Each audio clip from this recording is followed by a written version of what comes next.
In this video, we're going to show you how to add other users on Windows 11.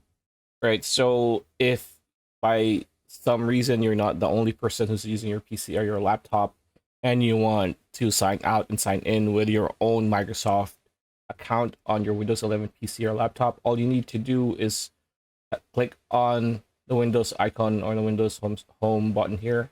And what you need to do is go to settings, of course.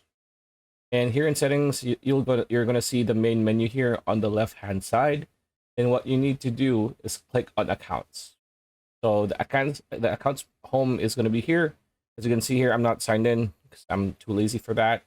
So some people might say, "Oh, just click sign in," and the sign in, you just need to sign in just like any other account or any other social media or internet account. Pretty straightforward, but that's not what we're doing here. What we need to do is add another account. So scroll down a little bit, and you're gonna see here under Windows Backup, other accounts, right? So click on other accounts, and you're gonna be seeing an option of add other user. So you just need to click on add account, and it's gonna be the same as signing in.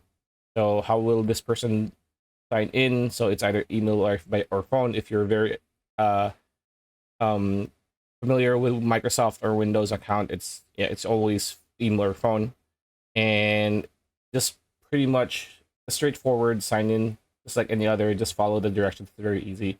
And yeah, that's pretty much it. That's the video. Hope you like it. Like, comment, share, subscribe, ring that bell icon. We'll see you on the next one.